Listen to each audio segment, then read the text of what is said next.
Thomas the Tank Engine. Dear Christopher, here is your friend Thomas the Tank Engine. He wanted to come out of his station yard and see the world. These stories tell you how he did it. I hope you will like them because you helped me to make them. Your loving Daddy. Thomas and Gordon. Thomas was a tank engine who lived at the big station.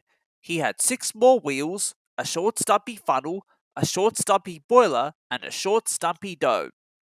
He was a fussy little engine, always pulling coaches about.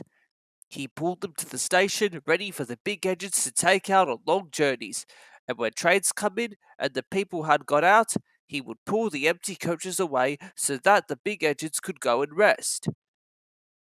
He was a cheeky little engine too. He thought no engine worked as hard as he did, so he used to play tricks on them. He liked best of all to come quietly beside a big engine dozing on a siding and make him jump. Peep, peep, peep, peep, peep! Wake up, lazy bones! He would whistle. Why don't you work hard like me? Then he would laugh rudely and run away to find some more coaches. One day, Gordon was resting in a siding. He was very tired. The big express he always pulled had been late, and he had to run as fast as he could to make up for lost time. He was just going to sleep when Thomas came up in his cheeky way. Wake up, lazy bones! He whistled. Do some hard work for a change. You can't catch me! And he ran off laughing. Instead of going to sleep again, Gordon thought of how he could pay Thomas out. One morning, Thomas wouldn't wake up. His driver and fireman couldn't make him start. His fire went out and there was not enough steam.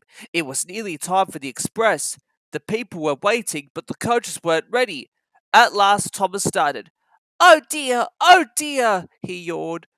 Come on, said the coaches. Hurry up. Thomas gave them a rude bump and started for the station. Don't stop dawdling, he grumbled. Where have you been? Asked the coaches crossly. Thomas fussed into the station where Gordon was waiting. Poop, poop, poop, hurry up, you, said Gordon. Peep, peep, peep, hurry yourself, said Thomas. Yes, said Gordon, I will. And almost before the coaches had stopped moving, Gordon came out of his siding and was coupled to the train. Poop, poop, he whistled. Get in quickly, please. So the people got in quickly, the signal went down, the clock struck the hour, the guard waved his green flag, and Gordon was ready to start. Thomas usually pushed behind the big trains to help them start, but he was always uncoupled first so that when the train was running nicely, he could stop and go back. This time he was late, and Gordon started so quickly that they forgot to uncouple Thomas. Poop, poop, said Gordon. Peep, peep, peep, whistled Thomas. Come on, puffed Gordon to the coaches. Pull harder, puffed Thomas to Gordon. The heavy train slowly began to move out of the station. The train went faster and faster, too fast for Thomas. He wanted to stop, but he couldn't. Beep, beep, stop, he whistled. Hurry, laughed Gordon in front. You can't get away, laughed the coaches. Poor Thomas was going faster than he had ever gone before. He was out of breath and his wheels hurt him, but he had to go on. I shall never be the same again, he thought sadly. My wheels will be quite worn out. At last, they stopped at the station. Everyone laughed to see Thomas puffing and panting behind. They uncoupled him, put him on a turntable, and then he ran on the siding out of the way. Well, little Thomas, chuckled Gordon as he passed. Now you know what hard work means, don't you? Poor Thomas couldn't answer. He had no breath. He just puffed slowly away to rest and had a long drink. He went home very slowly and was careful afterwards never to be cheeky to Gordon again. Thomas's train. Thomas often grumbled because he was not allowed to pull passenger trains. The other engines laughed. You're too important, they said. You'd be sure to leave something behind. Rubbish, said Thomas crossly. You just wait. I'll show you. One night, he and Henry were alone. Henry was ill. The men worked hard, but he didn't get better. Now, Henry usually pulled the first train in the morning, and Thomas had to get his coaches ready. If Henry's ill, he thought, perhaps I shall pull his train. Thomas ran to find the coaches. Come along, he fussed. There's plenty of time, grumbled the coaches. He took them to the platform and wanted to run round in front at once, but his driver wouldn't let him. Don't be impatient, Thomas, he said, so Thomas waited and waited. The people got in, the guards and station master walked up and down, the porters banged the doors, and still Henry didn't come. Thomas got more and more excited every minute. The fat director came out of his office to see what was the matter, and the guard and the station master told him about Henry. Find another urchin, he ordered. There's only Thomas, they said. You'll have to do it then, Thomas. Be quick now. So Thomas ran round to the front and backed down to the coaches ready to start. Don't be impatient, said his driver. Wait till everything is ready. But Thomas was too excited to listen to a word he said. What happened then? No one knows. Perhaps they forgot to couple Thomas to the train. Perhaps Thomas was too impatient to wait till they were ready, or perhaps his driver pulled the lever by mistake. Anyhow, Thomas started. People shouted and waved at him, but he didn't stop. They're waving at me because I'm such a splendid engine, he thought importantly. Henry says it's hard to pull trains, but I think it's easy. Hurry, hurry, hurry, he puffed, pretending to be like Gordon. As he passed through the first signal box, he saw the men leaning out, waving and shouting.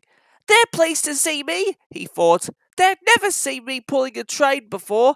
It's nice of them to wave. And he whistled, beep, beep, thank you, and hurried on. But he came to a signal at danger. Bother, he thought. I must stop, and I was going so nicely too. What a nuisance signals are.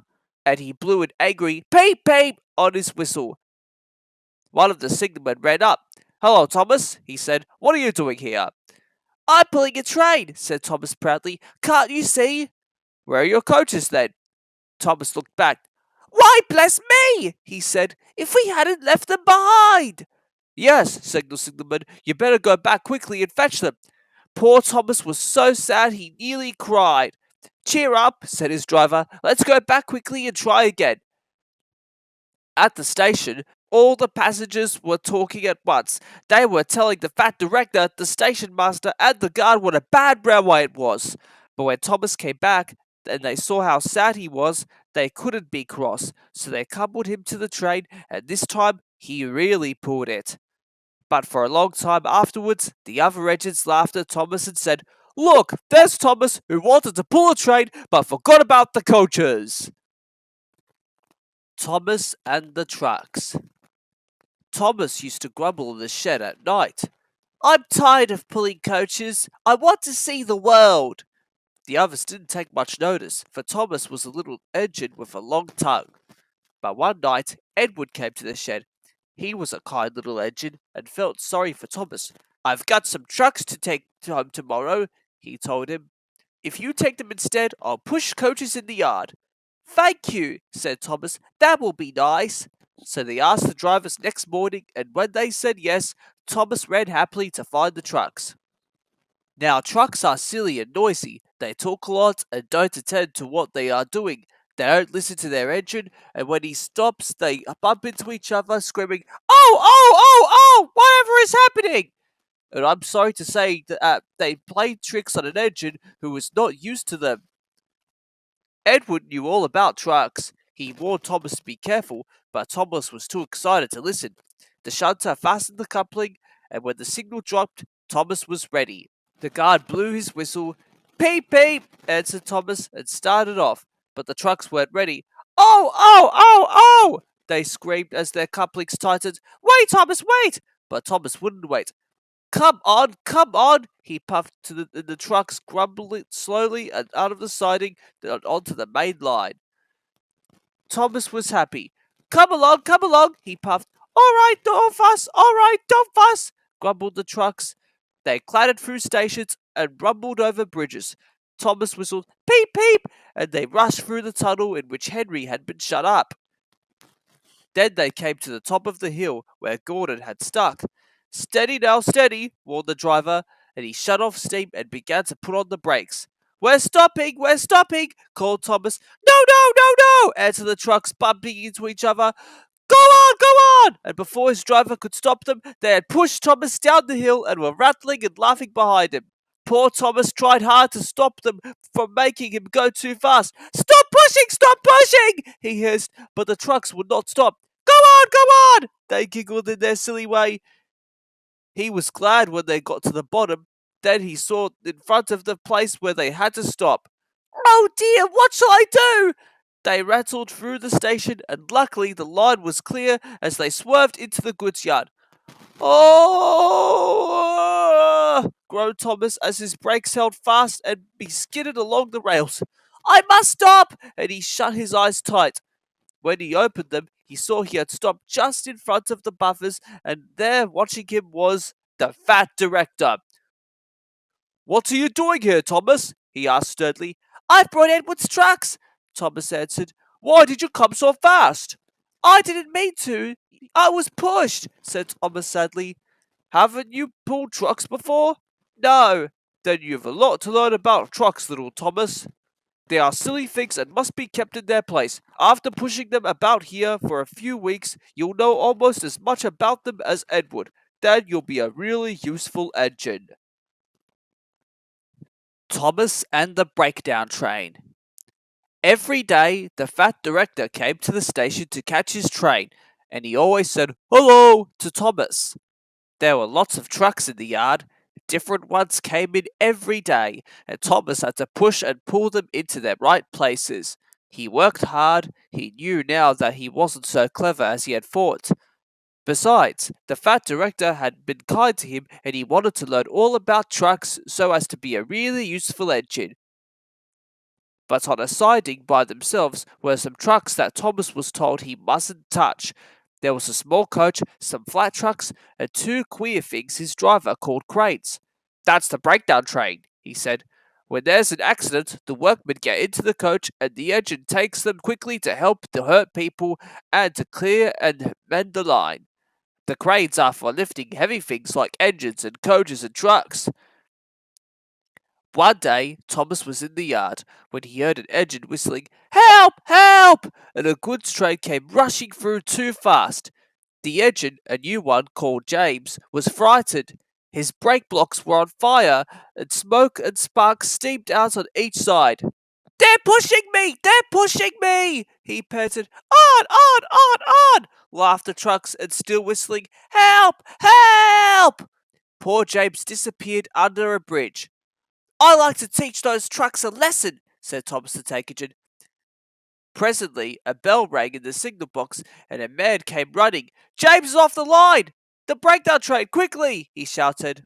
So Thomas was coupled on, the workmen jumped into their coach, and off they went. Thomas worked his hardest. Hurry, hurry, hurry, he puffed, and this time he wasn't pretending to be Gordon, he really meant it. Bother those trucks and their tricks, he thought. I hope poor James isn't hurt. They found James and the trucks at a bend in the line. The brake van and the last few trucks were on the rails, but the front ones were piled in a heap. James was in a field with a cow looking at him, and his driver and fireman were feeling him all over to see if he was hurt. Never mind, James, they said. It wasn't your fault. It was those wooden brake blocks they gave you. We always said they were no good. Thomas pushed the breakdown train alongside. Then he pulled the unhurt trucks out of the way. Oh dear, they groaned. Serves you right, puffed Thomas crossly. When the men put the other trucks on the line, he pulled them away too. He was hard at work puffing backwards and forwards all the afternoon. This'll teach you a lesson, he told the trucks, and they answered, Yes, it will, in a sad, groany, creaky sort of voice. They left the broken trucks and mended the line. Then, with two cranes, they put James back on the rails. He tried to move, but he couldn't, so Thomas helped him back in the shed. The fat director was waiting anxiously for them. Well, Thomas, he said kindly, I've heard about it, and I'm very pleased with you. You're a really useful engine. James shall have some proper brakes and a new coat of paint, and you shall have a branch line all to yourself.